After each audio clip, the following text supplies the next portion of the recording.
Hi സുഹൃത്തുക്കളെ, welcome back to our YouTube channel. അപ്പോൾ നമ്മളിന്നൊരു യാത്ര പോവുകയാണ്. യാത്ര എന്ന് പറയുമ്പോൾ ട്രിപ്പൊന്നുമല്ല, ഒരു തീർത്ഥാടന യാത്രയാണ്. പഴനിയിലേക്കാണ് നമ്മൾ പോകുന്നത്. ട്രെയിൻ മാർഗ്ഗമാണ് നമ്മൾ പോകുന്നത്. നമ്മുടെ അടുത്ത് 3 റെയിൽവേ സ്റ്റേഷൻസ് ഉണ്ട്: മാവേലിക്കര, ഹരിപ്പാട്, കായംകുളം. ഇന്ന് ഞാൻ ചൂസ് ചെയ്തിരിക്കുന്ന മാവേലിക്കരയാണ്. ട്രെയിൻ സ്റ്റോപ്പ് കായംകുളത്തും ഉണ്ട്, മാവേലിക്കരയുണ്ട്. മാവേലിക്കര കുറച്ചുകൂടെ അടുത്താണ്, മാവേലിക്കര ചൂസ് ചെയ്തു. നമ്മൾ പോകുന്ന വഴിക്ക് മഴയുണ്ടായി, ചെറുതായിട്ട് ഇങ്ങനെ ചാറി നിന്നായിരുന്നു. അപ്പോൾ രാത്രിയിലാണ് യാത്ര ചെയ്യുന്നത്. മാവേലിക്കര സ്റ്റേഷനിലെത്തി. അപ്പോൾ ഇന്ന് ഞങ്ങൾ കുറച്ച് നേരത്തെയാണ് വന്നത്. ട്രെയിനിൻ്റെ ടൈമിനെക്കാട്ടി ഒരു 10-20 മിനിറ്റ് മുമ്പേ വന്നു. കാരണം ഒന്നെങ്കിൽ ഞങ്ങൾ വരുന്നതിന് മുമ്പ് ട്രെയിൻ പോകും, അല്ലെങ്കിൽ ശരിക്കും ഞങ്ങൾ താമസിക്കുന്നതാണ്. അപ്പോൾ ഇത്തവണ ഉണ്ടാവാതിരിക്കാൻ, ദൂരയാത്രയാണല്ലോ, ടിക്കറ്റൊക്കെ റിസർവ് ചെയ്തതാണ്. അപ്പോൾ അതുണ്ടാവാതിരിക്കാൻ വേണ്ടി കുറച്ചധികം നേരത്തെയാണ് എത്തി. ഒരു 20 മിനിറ്റ് മുൻപേ എത്തി. അമൃത എക്സ്പ്രസ്സിലാണ് നമ്മൾ പോകുന്നത്. തിരുവനന്തപുരത്തു നിന്ന് തുടങ്ങി മധുര വരെയാണ് അതിന് സ്റ്റോപ്പുള്ളത്.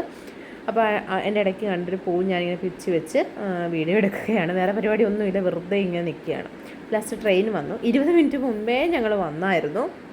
അത് കഴിഞ്ഞ് ഏകദേശം ട്രെയിൻ പറഞ്ഞ സമയത്തിന് 20 മിനിറ്റ് മുമ്പേ ഞങ്ങൾ വന്നു. അത് കഴിഞ്ഞ് ഏകദേശം ഒരു 30 മിനിറ്റോളം ലേറ്റ് ആയിട്ടാണ് അമൃത എക്സ്പ്രസ് മാവേലിക്കര സ്റ്റേഷനിലെത്തിയത്. അതുവരെ നല്ല കട്ട പോസ്റ്റാണ്, കുറച്ച് ലൈറ്റും വളരെ കുറച്ച് ആൾക്കാരും, നിറച്ച് പട്ടികളുമായിരുന്നു അവിടെ ഉണ്ടായിരുന്നത്.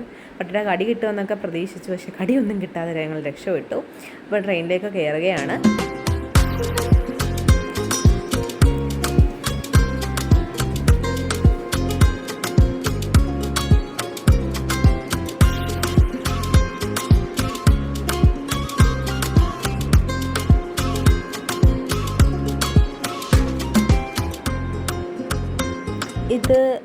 ഇത് മോർണിംഗ് വ്യൂ ആണ്. വളരെ രസമായിരുന്നു. ഇങ്ങനെ കാറ്റാടികൾക്കിടയിലൂടെ സൂര്യൻ ഇങ്ങനെ ഉദിച്ചു വരുന്നു. നല്ല സീനറി ആയിരുന്നു. എനിക്ക് ഒരുപാട് ഇഷ്ടപ്പെട്ടു. രാത്രി വ്ളോഗ് എടുക്കാൻ ഞങ്ങൾ ശ്രമിച്ചു, പക്ഷേ സ്ലീപ്പർ ക്ലാസ് ആയതുകൊണ്ട് എല്ലാവരും ഉറക്കമായതുകൊണ്ട് നമുക്ക് ഫോണും കൊണ്ട് അങ്ങനെ നടക്കാൻ പറ്റില്ലായിരുന്നു. അതുകൊണ്ടാണ് വ്ളോഗ് എടുക്കാൻ പറ്റാഞ്ഞത്. അപ്പോൾ ഇത് ഒരു ഉദുമൽപേട്ട, പൊള്ളാച്ചി ആ ഭാഗത്തുള്ള കുറേ തെങ്ങിൻ തോപ്പുകളാണ്. പണ്ട് ഞാൻ പളനി വന്നിട്ടുണ്ട്. ആ സമയത്തൊക്കെ ഞാൻ കാണുന്നതെന്ന് വെച്ച് കഴിഞ്ഞാൽ പച്ചക്കറിത്തോട്ടങ്ങളും അതുപോലെ പൂക്കളുമായിരുന്നു. ഇപ്പോൾ അതൊക്കെ മാറി, ഇപ്പോൾ നിറച്ച് തെങ്ങിൻ തോപ്പുകളായിരുന്നു. കുറേ തെങ്ങിൻ തോപ്പുകൾ കണ്ടു. പറയാതിരിക്കാൻ പറ്റില്ല, നല്ല രസമായിട്ടാണ് അതിങ്ങനെ വെച്ച് പിടിപ്പിച്ചേക്കുന്നത് കാണാൻ. ലാസ്റ്റ് പളനിയിലെത്തി. അരമണിക്കൂർ പറഞ്ഞ സമയത്ത് നിന്നും അരമണിക്കൂർ ലേറ്റ് ആയിട്ടാണ് പഴനിയിലെത്തിയത്. പഴനിയിലെത്തി നല്ല അങ്ങോട്ട് വെള്ളോട്ട് ഇറങ്ങിയപ്പോൾ തന്നെ നല്ല തിരക്കായിരുന്നു. ഫുൾ ഓട്ടോക്കാർ ഇങ്ങനെ നമ്മുടെ അടുക്കലേക്ക് ഇങ്ങനെ വരുന്നുണ്ടായിരുന്നു. നിറച്ചിങ്ങനെ ഭയങ്കര തിരക്കെന്ന് വെച്ച് കഴിഞ്ഞാൽ ഓരോരുത്തർ, എനിക്കറിയത്തില്ല, ഞങ്ങൾ ആകെ അങ്ങ് വട്ടം തിരിഞ്ഞു പോയി.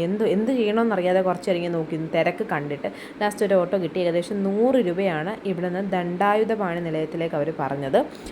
നമ്മുടെ ഇവിടുത്തെ കൂട്ടൊന്നുമല്ല, ഭയങ്കര കെയർലെസ് ആയിട്ടാണ് അവരുടെ ഡ്രൈവിംഗ് എന്ന് പറയുന്നത്. ഇതാണ് ദണ്ഡായുധപാണി നിലയം. ഗുരുവായൂർ ദേവസ്വം എന്ന് പറയുന്നത് തന്നെ പഴനി ദേവസ്വം ബോർഡുണ്ട്. അപ്പോൾ അതിൻ്റെതാണ് ഈ ദണ്ഡായുധപാണി നിലയം. ഇവിടെ നമുക്ക് റൂം അവൈലബിൾ ആയിട്ടുണ്ട്. നേരത്തെ നമുക്ക് പ്രീ ബുക്ക് ചെയ്യാൻ പറ്റില്ല, ഇവിടെ വന്ന് നമ്മൾ റൂം എടുക്കുക എന്നുള്ളതേ ഉള്ളൂ. ഇതാണ് അവിടുത്തെ ഒരു സ്പേസും കാര്യങ്ങളെന്ന് പറയുന്നത്. അപ്പോൾ ഞങ്ങൾ രാവിലെ ഇവിടെ എത്തി. കുറച്ച് നേരം റിസപ്ഷന് മുമ്പേ വെയിറ്റ് ചെയ്ത് കഴിഞ്ഞ് റൂം നമുക്ക് കിട്ടി. 750 എങ്ങാണ്ടായിരുന്നു റൂം ചാർജ്. നമ്മൾ 250 റുപ്പീസ് അഡ്വാൻസ് ആയിട്ട് കൊടുക്കണം. റെസിപ്റ്റ് തിരികെ നമ്മൾ വെക്കേറ്റ് ചെയ്യുന്ന സമയത്ത് റെസിപ്റ്റ് കൊടുത്തു കഴിഞ്ഞാൽ നമുക്ക് ആ പൈസ റെമിറ്റ് ചെയ്ത് തരുന്നതാണ്. അപ്പോൾ ഇതാണ് റൂമിലേക്കുള്ള സ്റ്റേഴ്സ്. വൃത്തിയുണ്ടായിരുന്നു, വൃത്തിയില്ല എന്ന് നമുക്ക് പറയാൻ പറ്റില്ല. ഇതാണ് പഴനി, ആ ഒരു ഇടയ്ക്കൂടെ കാണുന്ന പോർഷനാണ് പഴനി മല. ഇത് ഞങ്ങൾ റൂം യൂസ് ചെയ്ത് കഴിഞ്ഞിട്ടാണ് ഈ വീഡിയോ എടുക്കുന്നത്. അതുകൊണ്ടാണ് ഇത്രയും വൃത്തികേടായിട്ട് കിടക്കുന്നത്. നല്ല വൃത്തി ഉണ്ടായിരുന്നു. നമ്മളിവിടെ കയറുന്നതിന് മുമ്പായിട്ടൊരു ചേച്ചി വന്ന് എല്ലാം ക്ലീൻ ചെയ്ത് തന്നായിരുന്നു. നല്ല വൃത്തി ഉണ്ടായിരുന്നു. 2 ബെഡിങ്ങനെ ഇട്ടേക്കുമായിരുന്നു. നല്ല സ്പേസ് ഉണ്ടായിരുന്നു, പറയാതിരിക്കാൻ നല്ല സ്പേസ് ഉണ്ടായിരുന്നു. ഇങ്ങനൊരു ഷെൽഫ് ഏരിയ ഉണ്ട്, നമുക്ക് സാധനങ്ങൾ നമ്മുടെ ബാഗൊക്കെ എടുത്ത് വെക്കാനായിട്ട് ഷെൽഫ് ഏരിയ ഉണ്ട്. അതുപോലെ തന്നെ ഒരു മിറർ ഉണ്ടായിരുന്നു. ഇത് ടോയ്ലറ്റാണ്. അതുപോലെ ഇപ്പുറത്ത് കാണുന്നത് ഇത് wash basin, common wash basin നടുക്ക് വെച്ചിട്ടുണ്ട്. ഇത് ബാത്റൂമാണ്. അങ്ങനെ ടോയ്ലറ്റും ബാത്റൂമും സെപ്പറേറ്റ് ആണ്, നടുക്കൊരു വാഷ് ബേസിനും ഉണ്ട്. അപ്പോൾ ഇത് ഞങ്ങളത് കഴിഞ്ഞ് രാവിലെ ഫുഡ് കഴിക്കാൻ പോയത്. ഞങ്ങൾ വന്ന ദിവസം രാവിലെ ഫുഡ് കഴിക്കാൻ പോയതാണ്. മസാല ദോശയാണ് പറഞ്ഞത്. ഭയങ്കര പുളിയായിരുന്നു, അതുകൊണ്ട് തന്നെ ഞാൻ കഴിച്ചില്ല. ഞാൻ സ്കിപ്പ് ചെയ്തു ബ്രേക്ക്ഫാസ്റ്റ്. എനിക്ക് പുളിയുള്ള ദോശ ഇഷ്ടമല്ല. അത് കഴിഞ്ഞ് ഞങ്ങൾ ദണ്ഡായുധപാണി നിലയത്തിൽ നിന്നും പുറത്തേക്ക് ഇറങ്ങി. ഞങ്ങൾ വൈകുന്നേരം മല കയറുന്നുള്ളൂ. അപ്പോൾ ആ ഒരു ഡേ ടൈം ഫുൾ ഞങ്ങൾ ഫ്രീ ആയിരുന്നു.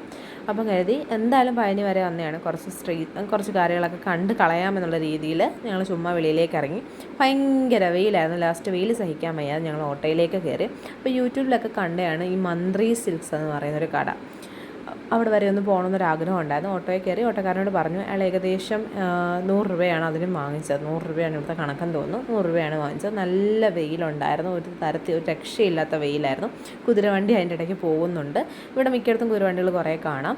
മന്ദിരി സിൽക്സിലെത്തി. ഇതിനകത്ത് എനിക്ക് വീഡിയോ എടുക്കാൻ പെർമിഷൻ ഞാൻ ചോദിച്ചില്ല, അതുകൊണ്ട് വീഡിയോ എടുക്കാൻ ഞാൻ ശ്രമിച്ചുമില്ല. അപ്പോൾ ഇവിടെ എത്തി ജസ്റ്റ് ഞങ്ങൾ അകത്തേക്ക് കയറി കുറച്ച് സാധനങ്ങളൊക്കെ വാങ്ങിച്ചു, തിരികെ ഇറങ്ങി. വീണ്ടും ഓട്ടോ നോക്കിയാണ്. നമുക്ക് 1 മിനിറ്റ് പോലും ഈ വേദന നിൽക്കാൻ പറ്റാത്ത അവസ്ഥയായിരുന്നു. കണ്ണിൽ കൂടെയൊക്കെ നല്ല വെള്ളം ചാടുന്നുണ്ടായിരുന്നു. ഇങ്ങനെ വഴിയരിയിൽ ഇങ്ങനെ ചെറിയ ചെറിയ കടകളുണ്ട്, വേണമെങ്കിൽ നമുക്ക് സാധനങ്ങൾ വാങ്ങിക്കാം. തുണികൾ വിൽക്കുന്ന കടയുണ്ടായിരുന്നു, ചെരുപ്പ് വിൽക്കുന്ന കടയുണ്ടായിരുന്നു. ലാസ്റ്റ് ഓട്ടോ കിട്ടി, അതിനകത്ത് കയറി. ഇനി മന്ദിരി സിൽക്സിലെ കാര്യം പറയുകയാണെങ്കിൽ നല്ല കളക്ഷൻ ഉണ്ടായിരുന്നു, റീസണബിൾ റേറ്റ് ആയിരുന്നു. ഞങ്ങൾ അത്യാവശ്യം കുറച്ച് തുണിയൊക്കെ വാങ്ങിച്ചു. അത് കഴിഞ്ഞിട്ട് നമ്മുടെ റൂമിൻ്റെ ഈ ദണ്ഡായുധപാണി നിലയത്തിൻ്റെ പളനി അമ്പലത്തിലേക്ക് കയറുന്നതിൻ്റെ അവിടെ ഒരു എക്സിറ്റ് ഉണ്ട്. അതിൻ്റെ ഇപ്പുറത്തായിട്ടൊരു തെരുവുണ്ട്, ഒരു സ്ട്രീറ്റ് ഉണ്ട്. നേരത്തെ അമ്പലത്തിൻ്റെ ഫ്രണ്ടിലെല്ലാം ഇങ്ങനെ കച്ചവടക്കാർ നിൽക്കുമായിരുന്നു. ഇപ്പോൾ അങ്ങനെ ഒന്നുമില്ല, നല്ലൊരു മാറ്റമാണ് വന്നിരിക്കുന്നത്. നമുക്ക് പറയാതിരിക്കാൻ പറ്റില്ല. പണ്ടത്തെ വെച്ച് നോക്കുമ്പോൾ ഇപ്പോൾ തമിഴ്നാട് അല്ലെങ്കിൽ ഈ പഴനി ഏരിയ നന്നായിട്ട് മാറിയിട്ടുണ്ട്. ഇങ്ങനെ ഒരു സ്ട്രീറ്റിലേക്ക് മാത്രമായി കച്ചവടക്കാർ. നമുക്ക് വേണമെങ്കിൽ ഇവിടെ വന്ന് സാധനങ്ങൾ വാങ്ങിക്കാം. ഈ സാധനങ്ങളൊക്കെ പണ്ട് ഞാൻ വാങ്ങിക്കാതെ, പണ്ട് ഞാൻ കൈ നിറച്ച് ഇങ്ങനെ സാധനങ്ങൾ വാങ്ങിച്ചിട്ടേ തിരിച്ചു പോകത്തുള്ളത്. ഇത്തവണ എനിക്ക് കണ്ടിട്ട് ഒന്നും വാങ്ങിക്കാൻ തോന്നില്ല. നമ്മുടെ ആ ചെറുപ്രായത്തിൽ തോന്നുന്ന കാലമൊന്നും പിന്നെ തോന്നത്തില്ലല്ലോ, ഒന്നും വാങ്ങിക്കാൻ തോന്നില്ല. ആകെ ഈ പേരയ്ക്ക മാത്രം 2 കിലോയോളം വാങ്ങിച്ചു. തിരിച്ച് നമ്മൾ റൂമിലേക്ക് പോവുകയാണ് ചെയ്തത്. റൂമിൻ്റെ ആ ഒരു എൻട്രൻസ് ഒരു നടുമുറ്റം പോലൊരു ഭാഗമാണ്. ഇങ്ങനെ ക്രോസ് ചെയ്ത് ബിൽഡിങ്സ് കെട്ടിട്ടുണ്ട്. വേപ്പിൻ്റെ മരമാണ്, നല്ല തണുപ്പാണ് ഈ വേപ്പിൻ്റെ മരത്തിൻ്റെ അടിയിലേക്ക് വരുമ്പോൾ. ഇത്ര വെയിലായ ഇപ്പോൾ ആ ഒരു തണലിൻ്റെ അപ്പുറത്ത് ഭയങ്കര വെയിലാണല്ലോ, ഇവിടേക്ക് വരുമ്പോഴത്തേക്ക് നല്ല തണുപ്പാണ്. അങ്ങനെ 15 മലയിലേക്ക് നമ്മൾ കയറാൻ പോവുകയാണ്. അപ്പം ബാക്കിയുള്ള വിശേഷങ്ങൾ ഞാൻ അടുത്ത വ്ലോഗിൽ പറയുന്നതായിരിക്കും. ടാറ്റാ സുഹൃത്തുക്കളെ.